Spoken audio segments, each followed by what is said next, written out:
Hello commandos, welcome to Biomentor classes online. अब आप देख रहे हैं कि टॉपिक क्या है, न्यूटन्स लॉ ऑफ मोशन का थर्ड लेक्चर रिकैप सीरीज का।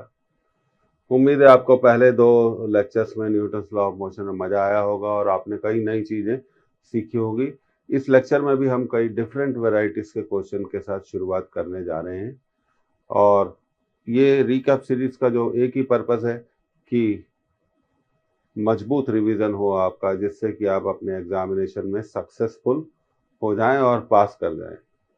तो एक और बात है, लेक्चर शुरू करने से पहले कमेंट जरूर लिखिए, हमें बताइए, हमें कमेंट्स दीजिए, इससे हमें प्रोत्साहन मिलता है।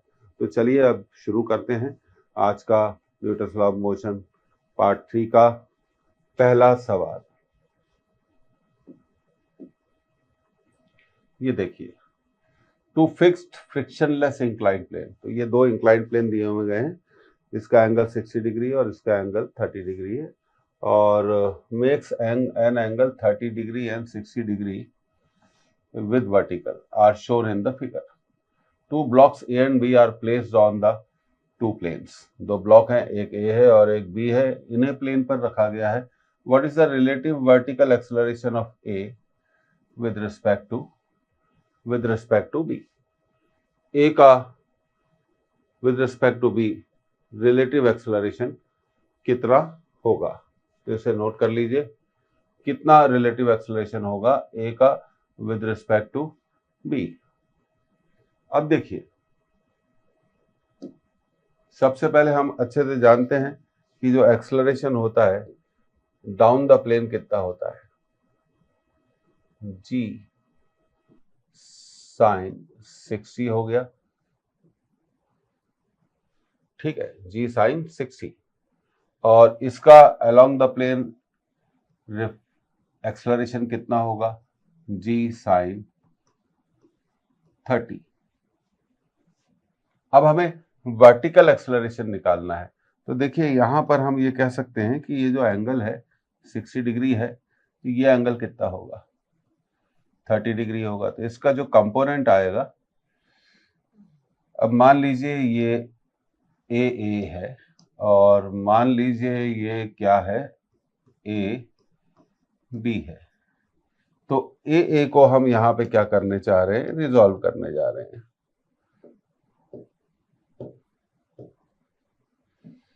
तो ये कुछ ऐसे हो गया, ए और ये वर्टिकल लाइन से कितना एंगल बनाता है, 30 डिग्री बनाता है। तो इसका रिजॉल्व पार्ट क्या आएगा यहां पर, ए कॉस 30 डिग्री। ए की वैल्यू है जी साइन 60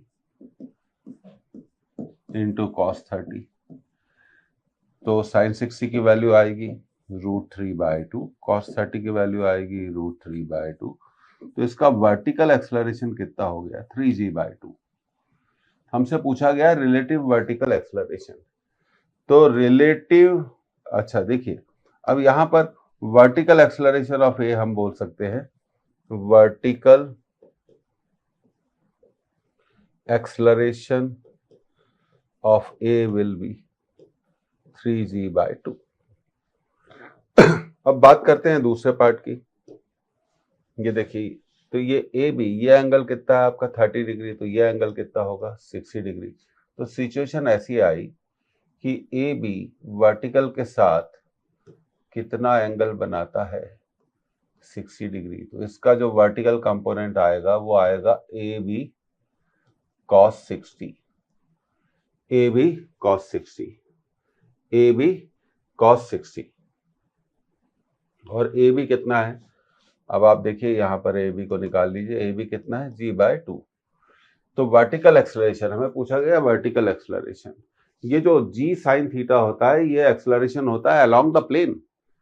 हमने उसको रिजॉल्व कर लिया और वर्टिकल एक्सेलरेशन निकाल लिया। तो यहाँ वर्टिकल एक्सेलरेशन ऑफ बी कितना है, ए बी कॉस 60। तो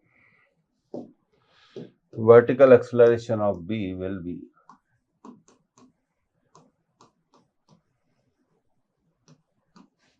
acceleration of B will be AB cos 60, AB है g/2, cos 60 है 1/2, तो ये आ गया g/4। तो वर्टिकल एक्सेलरेशन अब हम ए भी निकाल चुके हैं, वर्टिकल एक्सेलरेशन हम किसका निकाल चुके हैं, बी का भी निकाल चुके हैं। तो पहले ए का देख लेते हैं। ए का कितना आया 3g/2 और बी का कितना आया g/4। तो relative acceleration, relative vertical acceleration of A with respect to B will be 3g/2 minus g/4। LCM ले लीजिए, कितना आएगा 4, तो ये हो जाएगा 6g माइनस जी। तो इस क्वेश्चन का आंसर होना चाहिए 5g/4। तो लैंग्वेज को आप बड़ा ध्यान दीजिए। हमसे पूछा गया था, यहां पर हमसे पूछा गया था what is the relative vertical acceleration. Relative acceleration नहीं पूछा था, रिलेटिव वर्टिकल एक्सेलरेशन पूछा था। तो सबसे पहले स्टेप 1 में अलोंग द प्लेन एक्सेलरेशन निकाल लीजिए, उसके बाद उसको रिजॉल्व करिए और उस एक्सेलरेशन का कितना पार्ट वर्टिकल में एक्ट करता है, ये हमने इसको इस तरह से निकाल लिया। तो बड़े अच्छे क्वेश्चन हैं और सिंपल भी है, बस लैंग्वेज का हमें बड़ा ध्यान देना चाहिए। तो रिलेटिव निकालने के लिए हमें मालूम है माइनस करते हैं, तो 3g/2 से हमने g/4 को माइनस करा, तो हमारा आंसर आया इस क्वेश्चन का 5g/4। तो चलिए अब अगले सवाल की तरफ। ये था हमारा पहला सवाल। अभी देखिए ये भी एक नए किस्म का सवाल है। A solid sphere of mass, आप इसे नोट कर लीजिए, 2 kg rest inside a cube. ये सॉलिड स्फीयर है, वो एक क्यूब के अंदर रेस्ट कर रहा है जैसा कि दिखाया गया है। The cube is moving with velocity u 5ti plus 2tj, where t is in second and u is in meter per second. What force sphere exerts on cube? तो ये स्फीयर क्यूब पर कितना टोटल फोर्स लगाएगा। अब सबसे पहले देखिए, क्योंकि यहाँ वेलोसिटी के दो कंपोनेंट दिए गए हैं, एक x कंपोनेंट दिया गया है और एक y कंपोनेंट। तो वेलोसिटी है 5t i कैप और 2t j कैप। हम जानते हैं कि वेलोसिटी को हम लिख सकते हैं ux i cap plus uy j cap. तो ux x वेलोसिटी कितनी होगी 5t और y वेलोसिटी कितनी होगी 2t। अब देखिए दोनों x वेलोसिटी और y वेलोसिटी टाइम डिपेंडेंट है, समय पर निर्भर करती हैं। तो इसका क्या मतलब है, समय के साथ वेलोसिटी बदलेगी और जब वेलोसिटी बदलती है तो हम जानते हैं क्या प्रोड्यूस होता है, एक्सेलरेशन। तो यहाँ दो एक्सेलरेशन होंगे, एक x वेलोसिटी में चेंज के कारण होगा, दूसरा y वेलोसिटी में चेंज के कारण होगा। तो चलिए सबसे पहले एक्सेलरेशन को हम निकाल लेते हैं। तो ux क्या है 5t, डिफरेंशिएट कर दीजिए तो ax होगा 5, uy कितना है 2t, डिफरेंशिएट कर दीजिए। तो यहां दो एक्सेलरेशन अब इस क्यूब पर लग रहे हैं। अब ये जो क्यूब है ये आपको दिख रहा है, यहां पर दो एक्सेलरेशन लग रहे हैं, एक x लग रहा है और एक y लग रहा है। तो x एक्सेलरेशन कितना है लिख देते हैं 5 और y एक्सेलरेशन कितना है 2 है। तो ये तो सिचुएशन हो गई। अब ये जो क्यूब अंदर रखा हुआ है,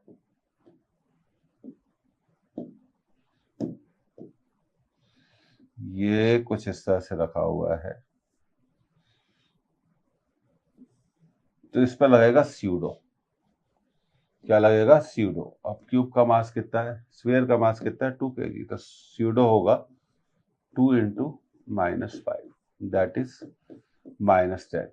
तो ये जो स्फीयर है ये क्यूब पर लेफ्ट हैंड साइड पर कितना फोर्स लगाएगा -10, और डाउनवर्ड कितना फोर्स लगाएगा, एक तो अपना वेट 2g, 2 × 10 कितना आ गया 20, और एक और फोर्स लगाएगा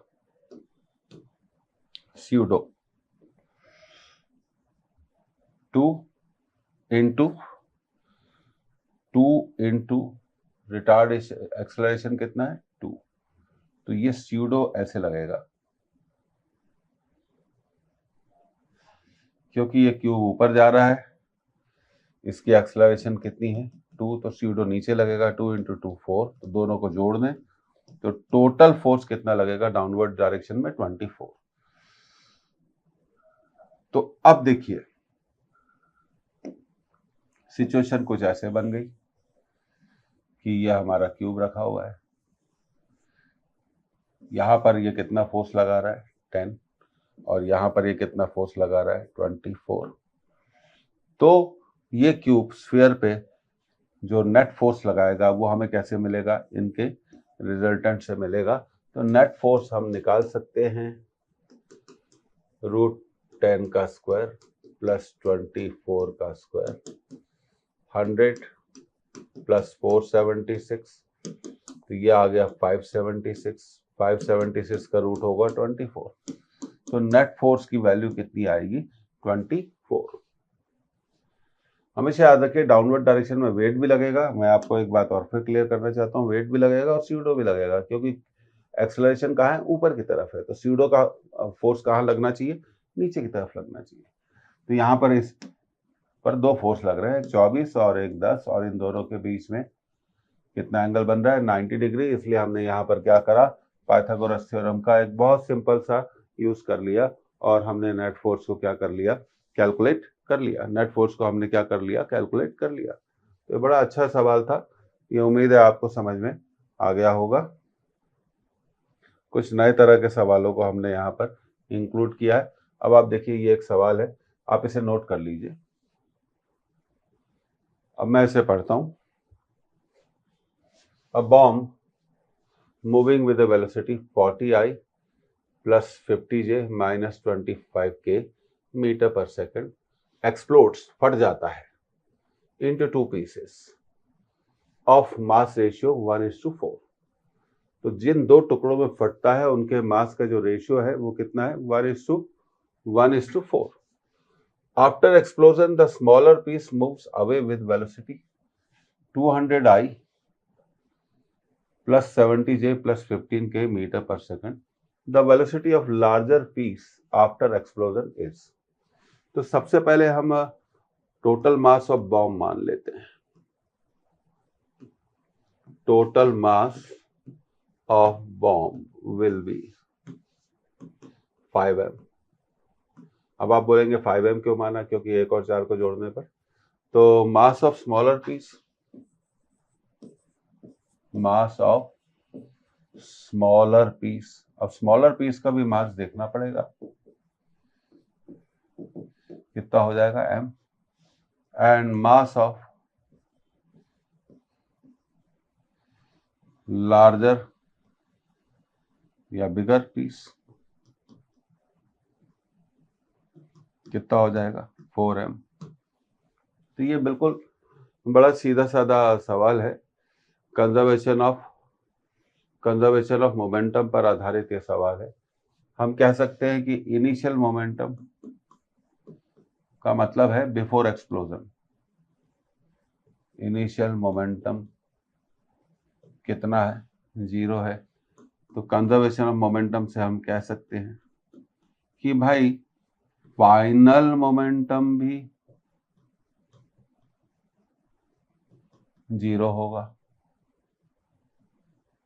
फाइनल मोमेंटम भी कितना होगा, फाइनल मोमेंटम भी कितना होगा 0 होगा। तो अब कंजर्वेशन ऑफ मोमेंटम को अगली स्लाइड पर अप्लाई करेंगे।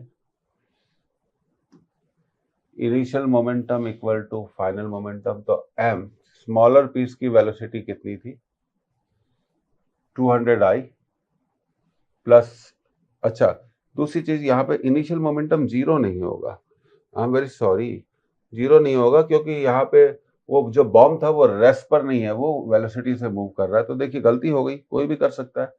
तो इनिशियल मोमेंटम ऑफ बॉम्ब होगा 5m into 40I plus 50J -25 की। तो इसको थोड़ा मल्टीप्लाई कर देते हैं हम, तो m को बाहर रहने देते हैं और 5 को थोड़ा अंदर ले जाते हैं। तो 40 × 5 200i। देखिए गलती हो रही थी कि अधिकतर हम सवाल वो करते हैं जहां बम रेस्ट में होता है, पर ये थोड़ा सवाल अलग है, तो मैंने गलती कर दी, आप भी कर सकते हैं। 5 × 50 250j, 5 × 25 -125k। तो final momentum must be equal to, हमें यहाँ लिखना चाहिए final momentum must be equal to initial momentum. जब हम बात करते हैं फाइनल मोमेंटम की, मतलब हम ये कहना चाहते हैं आफ्टर एक्सप्लोजन, आफ्टर एक्सप्लोजन। तो छोटे पीस की वेलोसिटी दी गई है, तो फाइनल मोमेंटम हम कैलकुलेट कर लेते हैं। देखिए अब फाइनल मोमेंटम हमें कैलकुलेट करना पड़ेगा। छोटा पीस का मास है m, वेलोसिटी दी गई है 200, 200i 70j 15k, 200i plus 70j plus 15k। और लार्जर पीस का मास कितना है 4m, और उसकी वेलोसिटी हमें नहीं मालूम, let it is v, must be equal to initial momentum. अब बात करते हैं initial momentum, m into 200, 250, 125, 5m। अच्छा m इंटू 5 को हम अंदर ले गए थे, फिर से एक बार चेक कर लेते हैं, गलती नहीं होनी चाहिए। 200i plus 250j minus 125k। अब देखिए m कॉमन होकर क्या हो जाएगा, यहाँ पर कैंसिल हो जाएगा, तो m तो कैंसिल हो गया। अब बारी आती है, कितना बचा यहाँ पर 200i 70j plus 15k plus 4v, larger piece की velocity 200i plus 250j minus 125k। अगला कैंसिलेशन होगा 200i का, ये कैंसिल हो गया। उसके बाद 70j plus 15k plus 4v cap equal to 250j minus 125k। तो 4v कैप, अब 250 ये इधर चला जाएगा, 250 में 70 माइनस होगा, तो सोचिए कितना होगा 180j। और ये 15k भी उधर चला जाएगा, 125 से माइनस होगा, तो ये हो जाएगा minus 140k।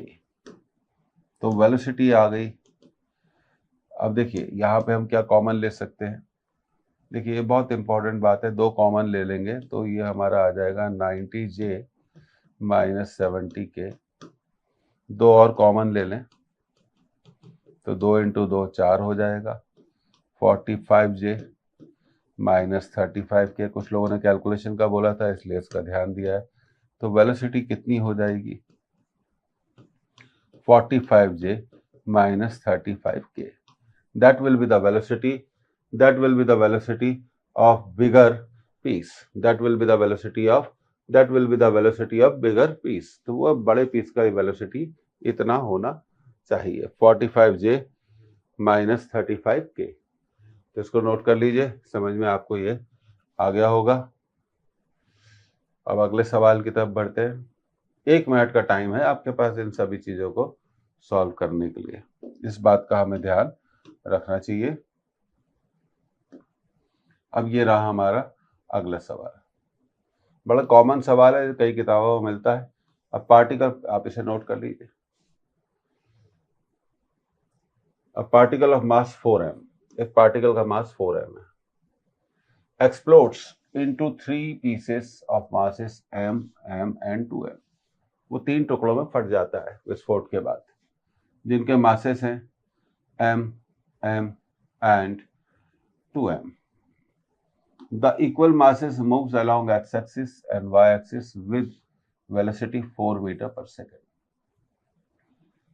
and 6 meter per second। तो एक की पीस वेलोसिटी है 4 मीटर पर सेकंड, दूसरे की वेलोसिटी है 6 मीटर पर second. The magnitude of the velocity of the heavier mass is. अब देखिए ऐसे क्वेश्चन को सॉल्व करने के लिए कंसेप्ट बहुत सिंपल है कि इनिशियल मोमेंटम, क्योंकि अभी उसकी वेलोसिटी नहीं दी गई है, तो इनिशियल मोमेंटम कितना होना चाहिए, 0। तो कंसेप्ट ये आ गई, फाइनल मोमेंटम भी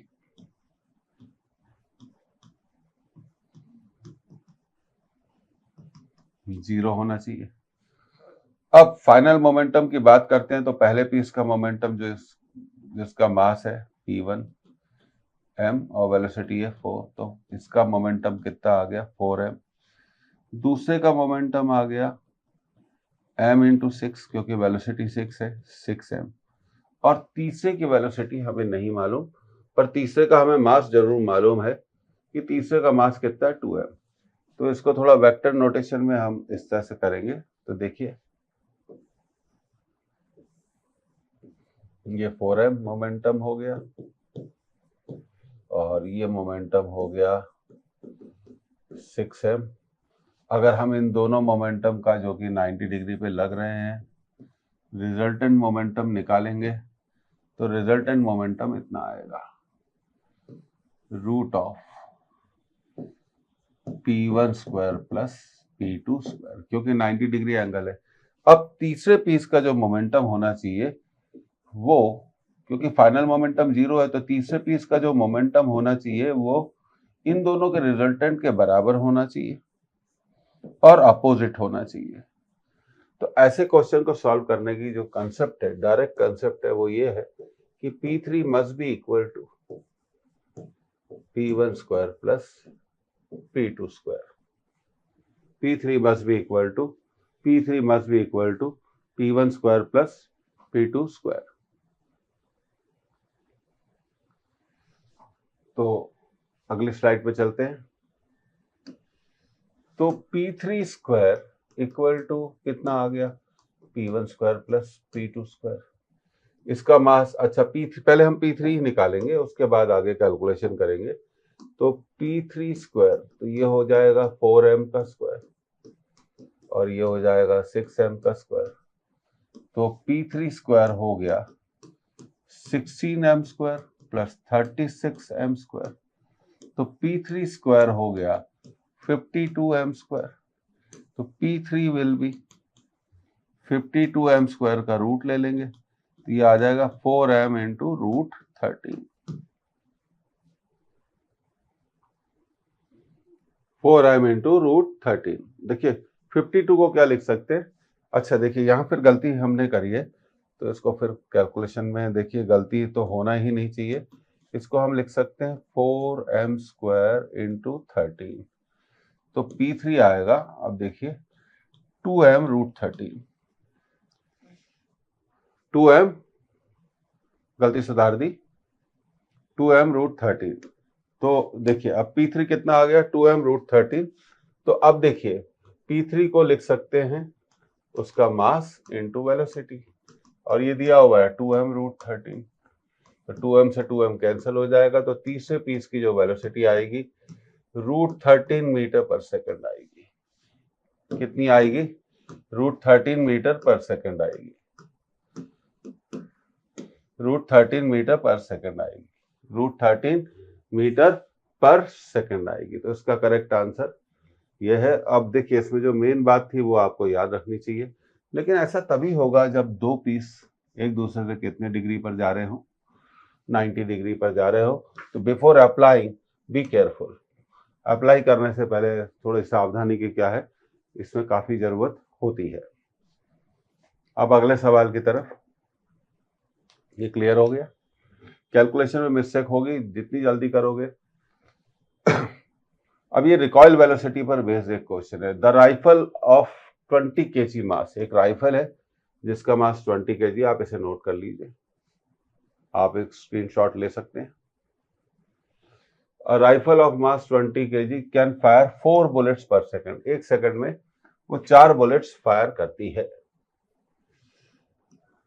नंबर ऑफ बुलेट्स कितनी है, 4। The mass of the each bullet is 35 into 10 to the power minus 3 kg and its final velocity is 400 metre पर second. then what force must be applied on the rifle so that it does not move backward while firing the bullets? तो firing करते समय rifle पीछे नहीं हटे तो उसको पीछे हटने से रोकने के लिए कितना फोर्स लगाना पड़ेगा? तो देखिए, सबसे पहले कंसेप्ट है रिकॉइल वेलोसिटी की। फायरिंग करने से पहले मोमेंटम क्या था? 0 था। फायरिंग करने के बाद क्या होगा? बुलेट्स मोमेंटम आगे की डायरेक्शन में गेन करेंगी और जो गन है वो मोमेंटम पीछे की डायरेक्शन में गेन करेगी। क्योंकि इनिशियल मोमेंटम 0 है तो फाइनल मोमेंटम भी तो 0 होना चाहिए। तो कंसेप्ट यहाँ पर ये लगेगी। अच्छा, ये सब 1 सेकंड में होता है तो इनिशियल मोमेंटम, आप देखिए फोर्स के बारे में बात करते हैं। Therefore final momentum, conservation of momentum को लगाएंगे। Therefore final momentum must be 0। अब फाइनल मोमेंटम किसका है? मोमेंटम ऑफ गन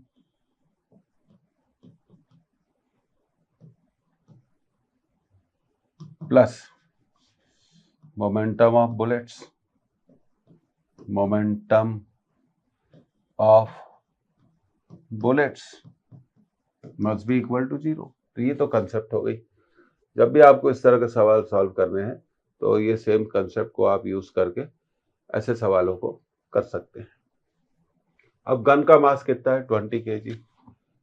तो मोमेंटम ऑफ गन होगा 20 इंटू VR। ये वो वेलोसिटी जिससे गन रिकॉइल करती है। अब बुलेट्स कितनी है? 4। तो टोटल मोमेंटम फॉरवर्ड डायरेक्शन में क्या होगा? और एक बुलेट का मास है 35 इंटू 10⁻³ kg और वेलोसिटी है 400 मीटर पर सेकेंड। तो 4 बुलेट्स है, मास है 35 इंटू 10⁻³ और वेलोसिटी कितनी है? 400। I am coming to the basic of question. 20 VR को आप लिख सकते हैं 4 - 4 इंटू 35 इंटू ये 10⁻1 हो जाएगा, क्योंकि ये 2 जीरो है, जो 2 जीरो क्या कर देंगे? 10⁻³ को 10⁻1 बना देंगे। तो अब इस एक जीरो से ये जीरो यहाँ पे कैंसिल हो जाएगा और ये 2 इस 4 को कितनी बार कैंसिल कर देगा? 2 बार कैंसिल कर देगा। तो VR क्या हो गया? -2 इंटू 35 इंटू 4। तो VR हो गया -70 इंटू 4। तो ये आ गया -280 मीटर पर सेकेंड। तो गन किस वेलोसिटी से पीछे हट जाएगी? गन किस वेलोसिटी से पीछे हट जाएगी?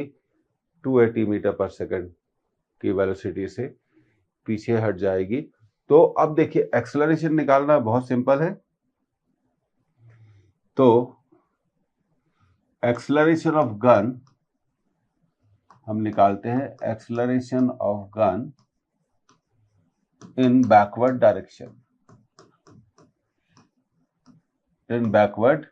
डायरेक्शन, तो अच्छे से इसको समझिए। V = U + AT। तो वेलोसिटी थी -280। फायरिंग करने से पहले वेलोसिटी 0 थी और ये सब कुछ 1 सेकंड में हुआ।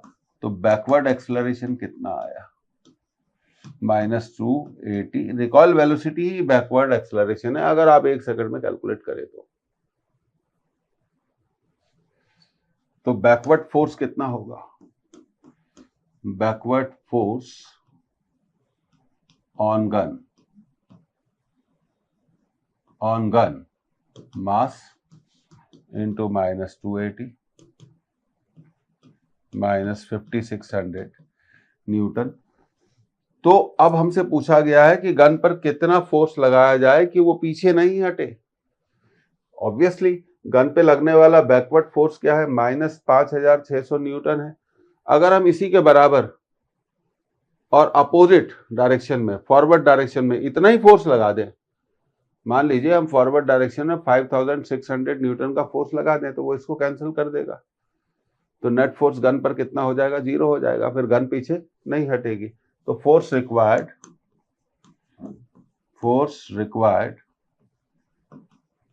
Will be plus 5600 Newton. तो कंसेप्ट आपको समझ में आई होगी इस क्वेश्चन की अच्छे से, कि सबसे पहले रिकॉइल वेलोसिटी निकालिए। ये जो रिकॉइल वेलोसिटी है ये 1 सेकंड में होने वाली वेलोसिटी, 1 सेकंड के बाद जो वेलोसिटी गेन करती है गन बैकवर्ड डायरेक्शन में, उसे हम कहते हैं रिकॉइल वेलोसिटी। तो रिकॉइल वेलोसिटी ही बैकवर्ड एक्सेलरेशन होता है, ध्यान रखना, रिकॉइल वेलोसिटी ही बैकवर्ड एक्सेलरेशन होता है। तो बैकवर्ड फोर्स निकाल लिया, और गन पीछे नहीं हटे तो बैकवर्ड फोर्स के बराबर फॉरवर्ड डायरेक्शन में फोर्स लगा दो, तो गन पे लगने वाला फोर्स क्या हो जाएगा, 0 हो जाएगा, और गन पीछे नहीं हटेगी। तो उम्मीद है ये आपको समझ में आ गया होगा, बड़ी अच्छी कंसेप्ट है। अब देखिए अगले क्वेश्चन की तरफ, आप इसको नोट कर लीजिए। A block of mass 10 kg is pushed by a force F or a horizontal rough plane is moving with an acceleration 5 metre पर सेकंड स्क्वायर। जब ब्लॉक पर हम F फोर्स लगाते हैं तब उसकी एक्सेलरेशन कितनी होती है, 5 मीटर पर सेकंड स्क्वायर होती है। When force is doubled, force को डबल कर दिया, F की जगह कितना कर दिया, 2F कर दिया, its acceleration becomes 18 मीटर पर सेकंड स्क्वायर। तो एक्सेलरेशन बदलकर 5 से बदलकर 18 मीटर पर सेकंड स्क्वायर हो जाता है। Find the coefficient of friction between the block and rough horizontal plane, G equal to 10 metre पर सेकंड स्क्वायर। अब देखिए सबसे पहली बात, ये ब्लॉक है, इसका मास है 10 kg, तो वेट कहाँ लगेगा, 10 × 10, वेट कितना लगेगा, 100। तो नॉर्मल रिएक्शन भी कितनी लगेगी, 100। नॉर्मल रिएक्शन क्लियर हो गई। ब्लॉक अगर राइट में मूव कर रहा है तो फ्रिक्शन कहाँ लगेगा, बैक में लगेगा, म्यू × n। तो फ्रिक्शनल फोर्स कितना है, 100 म्यू, और हमने ब्लॉक पर कितना फोर्स लगाया हुआ है, F। ब्लॉक पर कितना फोर्स लगाया हुआ है, F। तो सबसे पहले ये समझ लीजिए। तो अब नेट फोर्स ऑन ब्लॉक कितना होगा,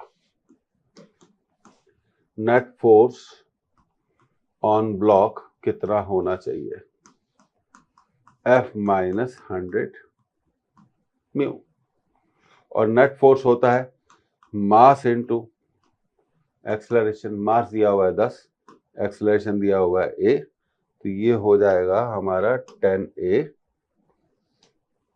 कितना हो जाएगा, 10a, और a भी दिया हुआ है F - 100 म्यू,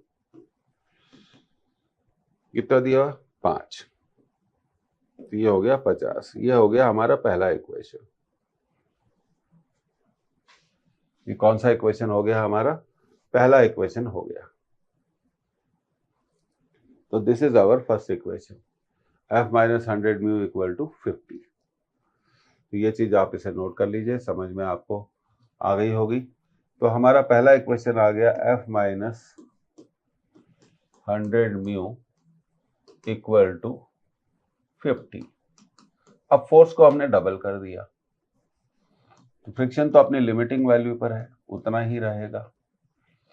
अब नया एक्सेलरेशन हो जाएगा, ब्लॉक का मास 10 kg है और नया एक्सेलरेशन 18 है, तो नया एक्सेलरेशन हो जाएगा 10 × 18, तो 2F - 100 म्यू इक्वल टू 180। अब करना क्या है, ये F की वैल्यू देख रहे हो यहाँ पर इस इक्वेशन में, ये पहला इक्वेशन हो गया, ये दूसरा इक्वेशन हो गया।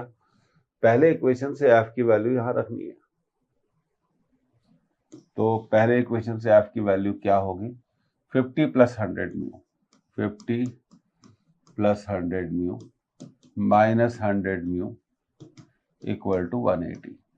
अब मल्टीप्लाई कर दो, 2 को 100 + 200 mu minus 100 mu equal to 180। 200 mu से 100 म्यू को माइनस करेंगे तो आएगा 100 म्यू, और ये 100 उधर चला जाएगा तो क्या हो जाएगा, 80 आ जाएगा। तो म्यू की वैल्यू कितनी आएगी, म्यू की वैल्यू आएगी 80/100, तो म्यू कितना होगा 0.8। तो ये ऐसे इन सवालों को करा जाता है। अब आपको ये समझ में आ गया होगा, आप इसे नोट कर सकते हैं। ये तरीका है इन सवालों को सॉल्व करने का।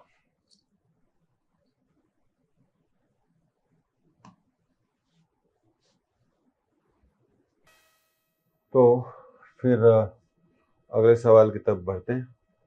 देखिए, पढ़ते हैं सबसे पहले इसको। एक बॉडी है of mass m slides down a smooth incline plane. तो स्मूथ इंक्लाइन प्लेन का मतलब होता है कि कोई भी फ्रिक्शन नहीं है। Having an inclination of 45 degree with the horizontal, it takes 2 second to reach the bottom. तो ये 2 सेकंड में बॉटम पर पहुंच जाती है, फिसलते हुए, स्लाइड होते हुए। अब आगे पढ़ते हैं। If the body is placed on a similar plane having coefficient of friction 0.5, then what is the time taken for it to reach the bottom? अगर वैसे ही एक दूसरे प्लेन पर वो फिसले जिस पर फ्रिक्शन प्रेजेंट है, फ्रिक्शनल कोएफिशिएंट 0.5 है, तो वो कितने टाइम के बाद बॉटम पर पहुंचेगी? तो देखिए, सबसे पहले ऐसे क्वेश्चंस को सॉल्व करने में आप इसे नोट कर लीजिए। एक कंसेप्ट यूज की जाती है, हम उस कंसेप्ट के बारे में थोड़ा पहले बात करना चाहते हैं।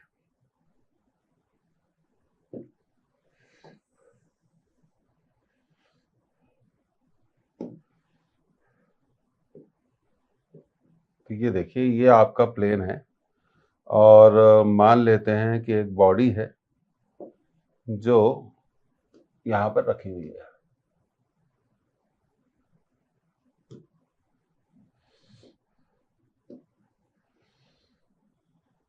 और ये मान लेते हैं इसका मास है m और ये 0 वेलोसिटी, इसकी इनिशियल वेलोसिटी कितनी है 0, और ये थीटा।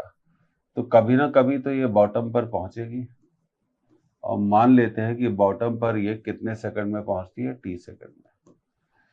तो सबसे पहले की इक्वेशन हम बनाएंगे, हम यूज करेंगे s equal to ut plus half at square को, इनिशियल वेलोसिटी को 0 मानते हुए। तो s equal to half at square. अब s क्या है यहाँ पर, लेंथ ऑफ प्लेन है। s क्या हो गया, लेंथ ऑफ प्लेन हो गई। तो लेंथ ऑफ प्लेन हो गई हाफ at स्क्वायर। तो t हो जाएगा यहाँ पर 2l/a। ये हो गई हमारी कंसेप्ट नंबर 1। तो sliding time acceleration down the plane पर डिपेंड करता है।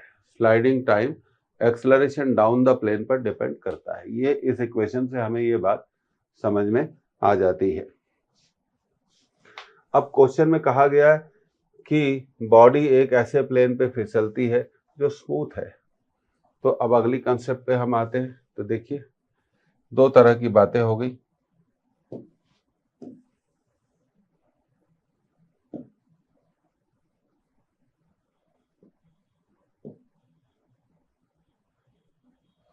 जब प्लेन स्मूथ होता है, जब प्लेन स्मूथ होता है, हमेशा हमें याद रखना चाहिए, तब डाउनवर्ड फोर्स क्या होता है, फ्रिक्शन तो अब्सेंट होता है, mg साइन थीटा। तो ये हम बात कर रहे हैं स्मूथ प्लेन की, जहां पे फ्रिक्शन नहीं है, जहां पर फ्रिक्शन नहीं है। तो स्मूथ प्लेन पर एक्सेलरेशन की वैल्यू होती है g साइन थीटा। अब मान लीजिए कि आपका जो प्लेन है वो रफ प्लेन है। कैसा प्लेन है, रफ प्लेन है। तो रफ प्लेन पर जो एक्सेलरेशन होगा, बॉडी पे कितने फोर्स लगेंगे, डाउनवर्ड फोर्स लगेगा नीचे mg साइन थीटा, और फ्रिक्शन का फोर्स लगेगा, आप अच्छे से जानते हैं, mg कॉस थीटा। तो नेट डाउनवर्ड फोर्स कितना हो गया, नेट डाउनवर्ड फोर्स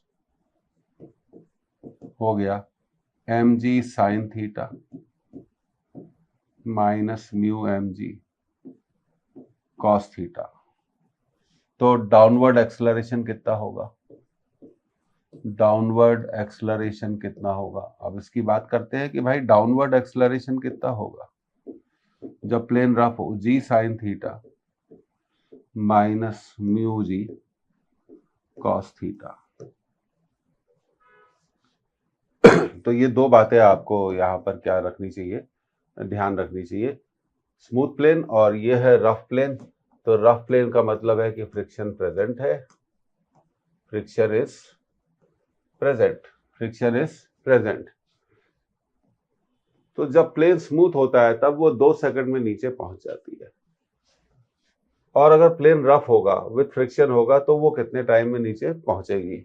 तो देखिए अब हमने यहाँ पे जो एक कंसेप्ट थी टाइम ऑफ स्लाइडिंग की, उसको हमें नोट कर लीजिए, यूज करना है। तो अब यहाँ पर हमारे पास थोड़ी जगह कम है, तो हम इसको यहाँ पर टाइम लिख सकते हैं हम 2L अपॉन जी साइन थीटा का रूट, और यहाँ पर हम टाइम लिख सकते हैं 2L अपॉन जी साइन थीटा माइनस म्यू जी कॉस थीटा। तो हमने डिवाइड कर दिया T1 अपॉन, अब देखिए डिवाइड कैसे करेंगे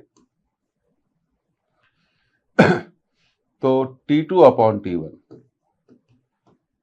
T1 तो 2 सेकंड दिया, T2 तो T2 अपॉन T1, तो ये आ जाएगा, डिवाइड करने पे जी कैंसिल हो जाने वाला है, sign theta upon sine theta minus mu cos theta.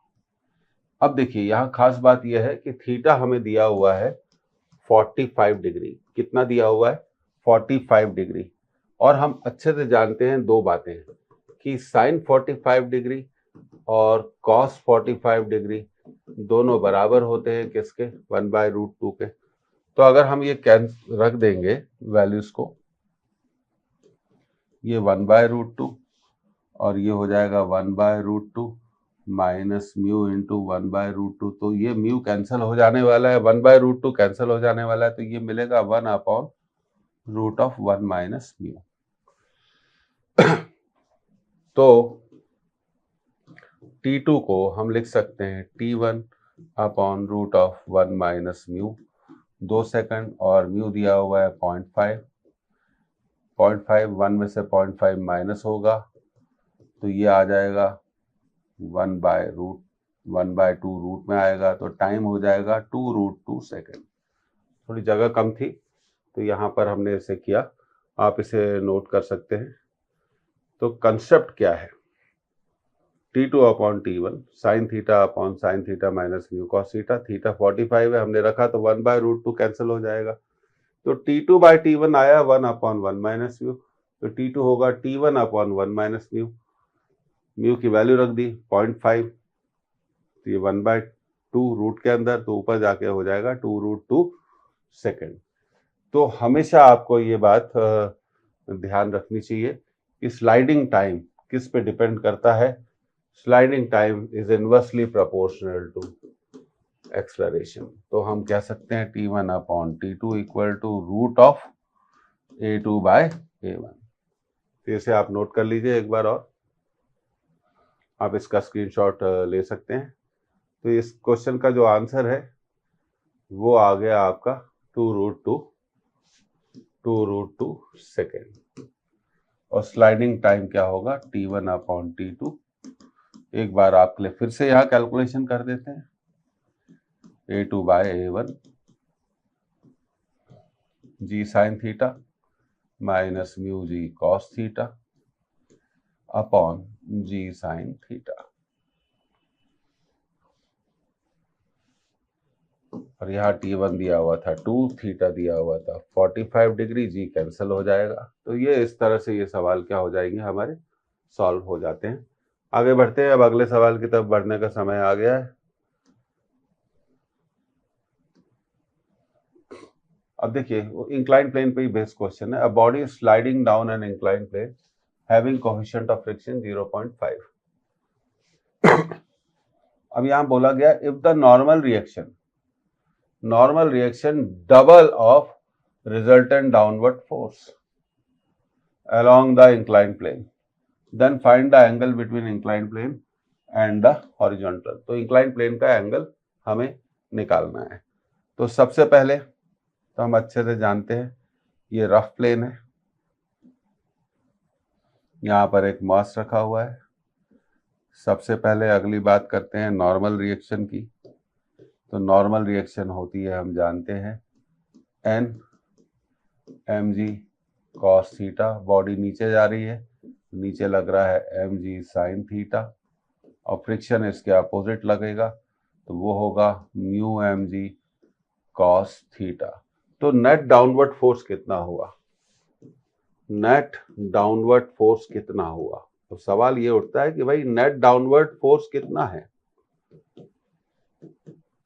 M G sine theta minus mu M G cos theta. तो ये आपका नेट डाउनवर्ड फोर्स हो गया। This is your net downward force. Sorry, अब ये लिखा है कि नॉर्मल रिएक्शन डबल है डाउनवर्ड फोर्स के। तो नॉर्मल रिएक्शन हो गई एम जी कॉस थीटा, वो डाउनवर्ड फोर्स के डबल है। तो m ji cos theta equal to 2 times of downward force m ji sine theta minus mu M G cos theta. तो ये एम जी तो कैंसिल हो जाने वाला है, कोई प्रॉब्लम ही नहीं है। तो अब आपका बचा यहाँ पर cos theta equal to 2 times of sine theta minus mu cos theta. अब आप सोच रहे होंगे कि भाई वैल्यू क्यों नहीं रख रहे हैं म्यू की?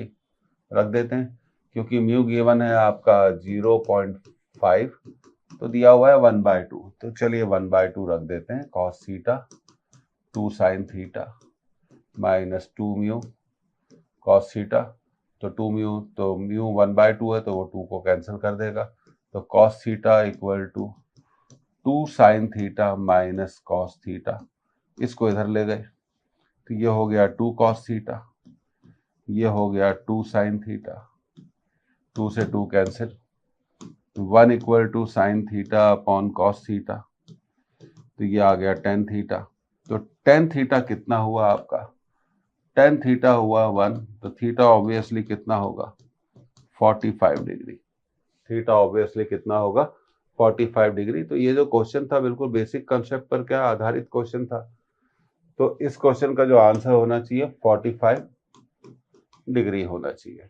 तो डाउनवर्ड फोर्स याद रखिए एम जी sine theta minus mu M G cos theta, और नॉर्मल रिएक्शन तो आप जानते ही हैं कि होती है एम जी कॉस थीटा। बस हमने गिवन कंडीशन को लगा दिया कि normal reaction is double of the downward force, फिर सॉल्व करा। देखिए म्यू है 1/2, तो जब 1/2 रखेंगे तो ये 2 कैंसिल हो जाएगा। तो इस तरह से हमने ऐसे क्वेश्चन को क्या कर लेना है? सॉल्व कर लेना है। तो ये आपको समझ में आ गया होगा।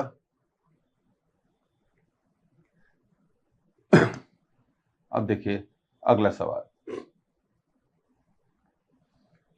A block of mass m kg is pushed up against wall. ये जो ब्लॉक है ये वॉल पे रखा हुआ है, इसको पुशअप कर रहे हैं बाय फोर्स पी। ये फोर्स पी लगाते हुए, और ये फोर्स पी कितना एंगल बना रहा है? थीटा बना रहा है हॉरिजॉन्टल से, एज शोन इन फिगर।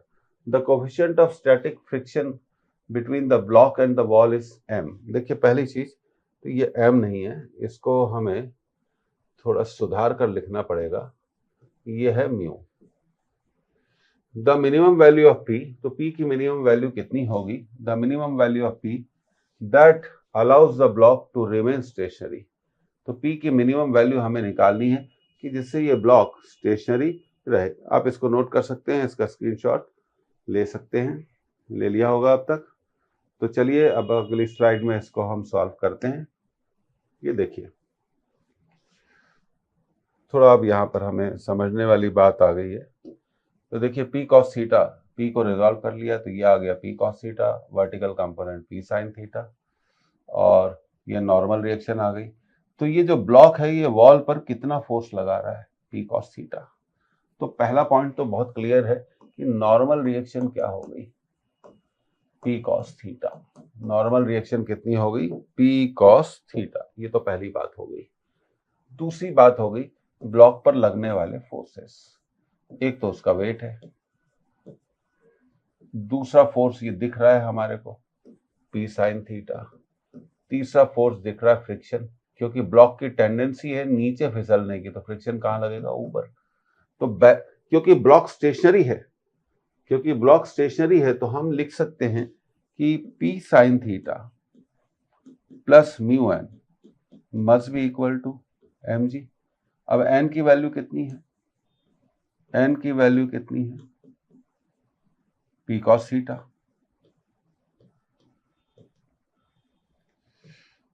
तो P निकालना है, तो P हमें कॉमन लेना पड़ेगा, P sin theta plus mu P cos theta equal to mg। यहाँ तक क्लियर हुआ? बहुत सिंपल सवाल है और उसको रिजॉल्व करके सॉल्व करना है। तो डायग्राम में आपको ये क्लियर हो गया होगा कि कैसे, F का मतलब होता है वहां पर फ्रिक्शन। तो ये आ गया P sin theta plus mu P cos theta equal to mg। अब आप क्या करिए, P को कॉमन ले लीजिए, तो P को कॉमन लेने पे मिलेगा sin theta plus mu cos theta equal to mg। तो P की वैल्यू कितनी होनी चाहिए, mg upon sin theta plus mu cos theta. तो ये इसका क्या हो गया, आपका एक करेक्ट ऑप्शन हो गया।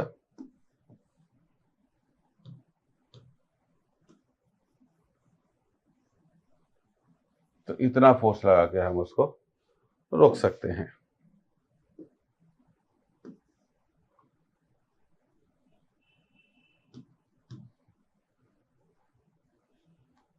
तो डायग्राम भी क्लियर हो गए होंगे, आप इसे नोट कर सकते हैं। अब हम अगले सवाल की तरफ बढ़ रहे हैं। अ हैवी यूनिफॉर्म चेन, एक हैवी चेन है, यूनिफॉर्म है, lies on horizontal table top. वो हॉरिजॉन्टल टेबल टॉप पे रखी हुई है।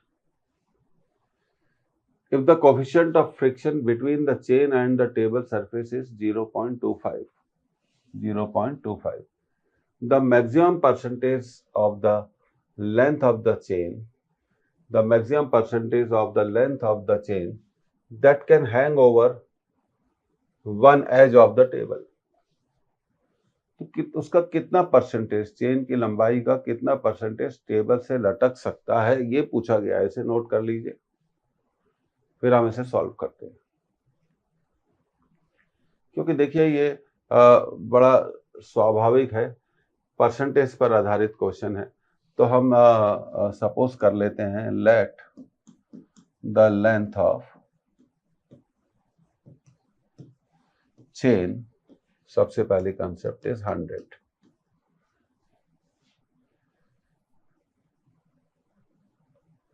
अब दूसरा हमने सपोज किया मास पर यूनिट लेंथ,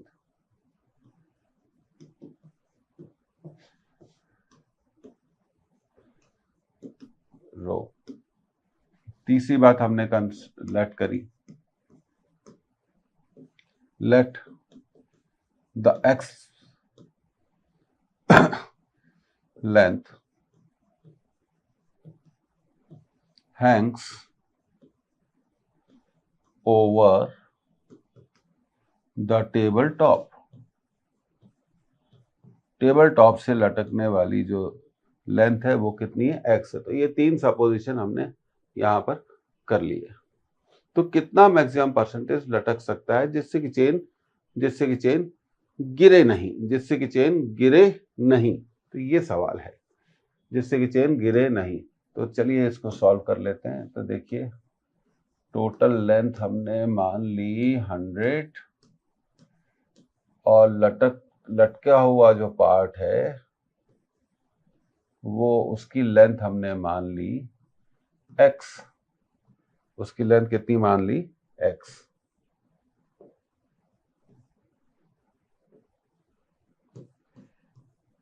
तो टोटल लेंथ 100 और टेबल पर कितना लेंथ होगा। अब सवाल ये उठता है, भाई टेबल पे कितनी लेंथ रखी होगी, तो उसको भी कैलकुलेट कर लेते हैं। 100 माइनस एक्स। तो ये आपका सिचुएशन बन गया। अब देखिए, आप अगली कैलकुलेशन किसकी करनी है? मास की करनी है। अगली कैलकुलेशन किसकी करनी है? मास की करनी है। तो सबसे पहले मास on table top, mass of chain on table top, table top पे चेन का कितना मास है? तो बिल्कुल सिंपल है, rho into 100 minus x. Clear हुआ? Rho into 100 minus x. अब इसका वेट कहाँ लगेगा? नीचे।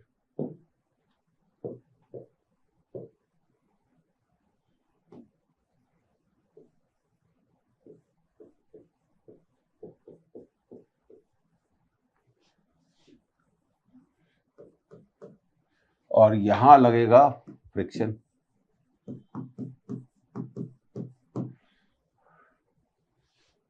तो mass of chain, weight of chain on table top, और n यहां पर हम जानते हैं वेट और n बराबर होते हैं, तो n आ गया rho into 100 minus x into जी। आखिर हम कर क्या रहे हैं? हम ये कर रहे हैं कि जितना इसका वेट है, ये तो वेट हो गया, और इधर हो गया, आप देखिए ध्यान से, फ्रिक्शन। अगर वेट और फ्रिक्शन बराबर होंगे, देखिए चलिए शुरू करते हैं। अगर वेट फ्रिक्शन से ज्यादा होगा तो चेन गिर जाएगी। अगर वेट फ्रिक्शन के बराबर होगा तो चेन नहीं गिरेगी। तो मैक्सिमम पूछा गया है, तो मैक्सिमम ये हो सकता है कि हैंगिंग पार्ट का वेट और फ्रिक्शन फोर्स एक दूसरे को जब बैलेंस करते हैं, तब हम मान सकते हैं कि चेन नहीं गिरेगी। तो अब मास ऑफ हैंगिंग पार्ट हम निकाल लेते हैं।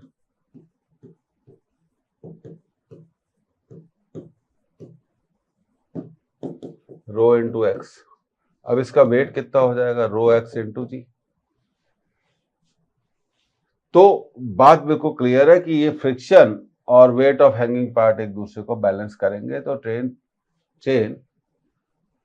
चेन नहीं गिरेगी। तो अब हमारा जो इक्वेशन बन गया वो हो गया friction equal to rho x g. Friction क्या होगा? Mu N equal to rho x g. N क्या होगा? अभी हमने देखा है कि एन क्या होगा? Rho into 100 minus x into जी। Rho into 100 minus x into जी। तो रो एक्स जी, जी कैंसिल, रो कैंसिल। अब फ्रिक्शन की वैल्यू देख लेते हैं कि कितनी दी गई है। फ्रिक्शनल कोफिशिएंट दिया हुआ है 0.25। आंसर मत याद करिए, इसको करने की कोशिश करिए। 0.25 को हम लिख सकते हैं 1/4, 100 minus x equal to x, 100 minus x equal to 4x। x उधर जाएगा, जुड़ जाएगा, 100 इक्वल टू 5x, तो x इक्वल टू 20। क्योंकि लेंथ तो हम ये कह सकते हैं कि 20% लटका हुआ रह सकता है। मैक्सिमम लेंथ कितनी लटकी हुई रह सकती है? 20% रह सकती है। इससे ज्यादा तो भाई मुश्किल है।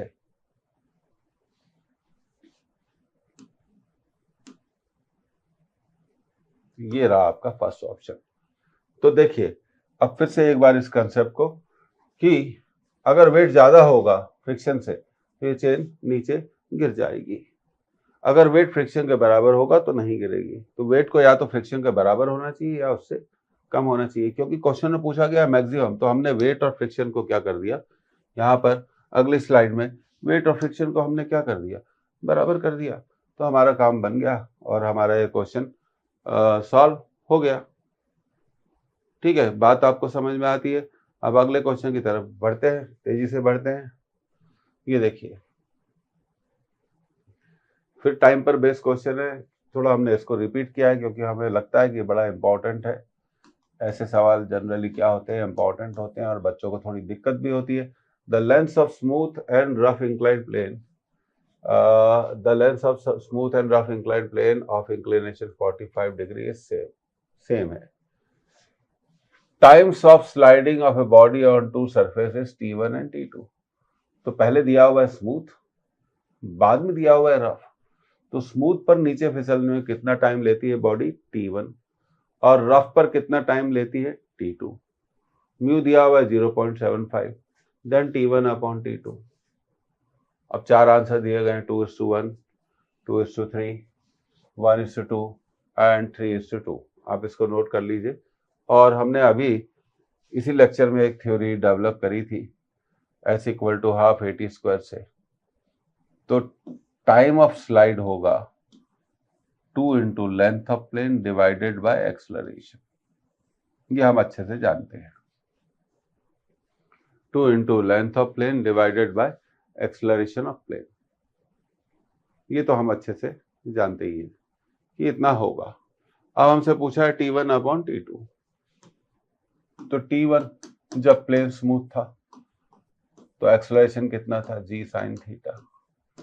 t2 उस लेंथ ऑफ प्लेन सेम दी गई है तो एक्सलरेशन होगा g sin theta minus mu g cos theta. हमसे पूछा गया है t1 अपॉन t2। तो भाई देखो 2l तो कैंसिल हो जाएगा, t2 डिवाइड में आ रहा है तो जो फ्रैक्शन डिवाइड होता है वो ऊपर चला जाता है। तो ये आ गया g sin theta minus mu g cos theta divided by g sin theta. तो g कैंसिल हो गया, बचा sin theta minus mu cos theta divided by sin theta divided by sin theta. ठीक है, तो अब देखिए यहां पर थीटा कितना दिया हुआ है, 45 डिग्री। अब अच्छे से मैं आपको बता दूं कि sin 45 और cos 45 दोनों होते हैं 1/√2। तो t1 अपॉन t2 हो जाएगा, अब रूट में sin 45 माइनस म्यू दिया हुआ है 0.75, तो उसको बच्चों लिख सकते हैं 3/4 cos 45, और ये हो गया sin 45। सब कैंसिल हो जाएगा तो ये बचेगा।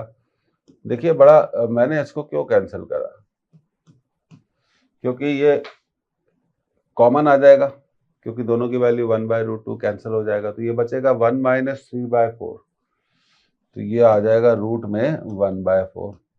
तो टाइमिंग का रेशियो क्या है, 1:1:2।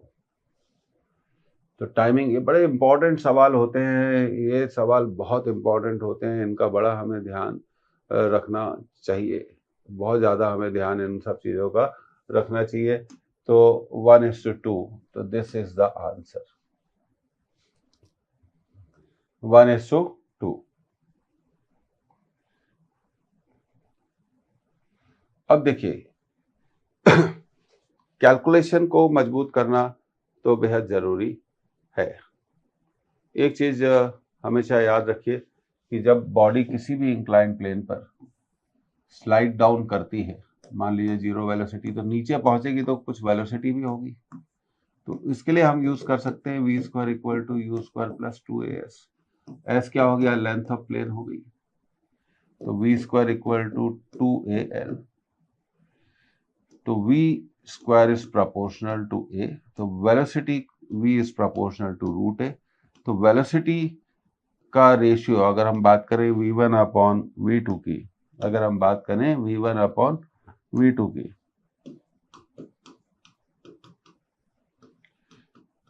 तो जिस वेलोसिटी से बॉडी प्लेन के नीचे पहुंचेगी वो डिपेंड करता है कि उस प्लेन पर एक्सलरेशन कितना है, उस प्लेन पर एक्सलरेशन कितना है, एक्सलरेशन पे बात डिपेंड करती है।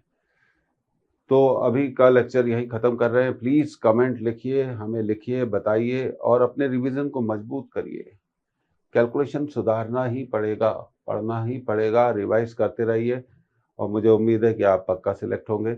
Thank you for joining this lecture. तो फिर मुलाकात होती है अगले लेक्चर से, फिर मिलेंगे Newton's law of motion 4th part में। उम्मीद है मज़ा आ रहा होगा, मिलते रहेंगे और सवाल अलग अलग किस्म के करते रहेंगे। Thank you.